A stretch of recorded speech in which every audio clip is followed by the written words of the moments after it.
The disturbing story behind the Starbucks logo. Even if you never purchase coffee there, there is a fair chance that you are aware of the mermaid-themed Starbucks emblem. The design for the logo was a deliberate idea by the brand. The Starbucks logo would appear like this when viewed from behind, where the woman's tail is spread out widely. In reality, the mermaid is a siren.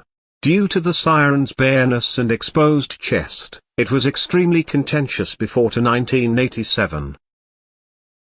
You will be astonished to learn what actually occurred. To understand the details, we must begin at the beginning.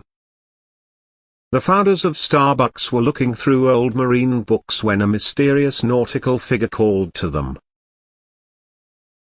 They had discovered a 16th-century illustration of a twin-tailed mermaid later to be identified as a siren.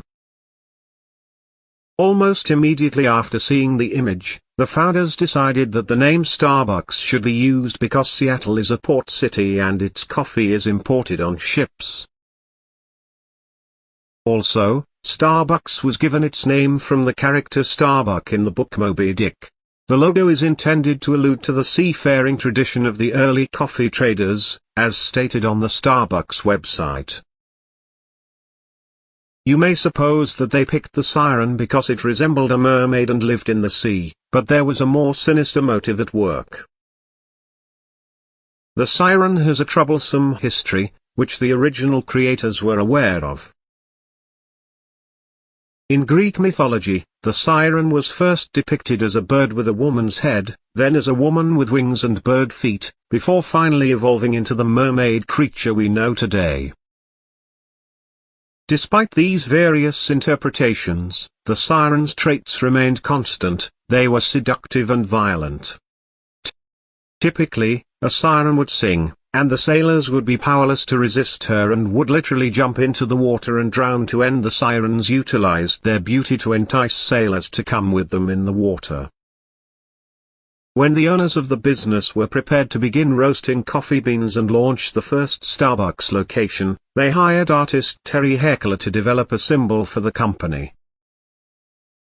Looking at the first logo for Starbucks, the siren's chest was bare and her split tail was seductively spread wide open. This depiction was no accident. The owners expected people to see Starbucks, smell Starbucks, and desire Starbucks just as they did in the story of Odysseus, who tied himself to a mast to prevent being drawn in by their beauty and singing. It is a known truth that Starbucks design is intended for customers to find it difficult to resist their coffee. When the company started to expand, they ran into a problem with this seductive barefront creature being a little too risky. When it was scaled up in size by changing the artwork to make her more appropriate, according to former chairman and CEO Howard Schultz in 1992. The early siren barefront in Rubenesque was supposed to be as seductive as coffee itself. Without facing criticism, Starbucks was allowed to use the image on their trucks, and over the following 20 years, the emblem became even more subdued. The siren has always been the center of attention despite all of these alterations. In fact, the corporation likes this creature so much that in 2008 it returned to the original bare-breasted emblem, which was an instant failure with the public and was immediately withdrawn. The approachability and distinctiveness of the Starbucks logo contribute significantly to its effectiveness. Pour your heart into it, How Starbucks Built a Company One Cup at a Time. Howard Schultz's memoir claims that this is demonstrated by the 1987 switch from black to a more affirming green. Starbucks chose the more energizing hue of green to make sure that their emblem would be noticeable wherever it was applied. For a business with a global presence, this was crucial. According to the Starbucks website, our green is iconic.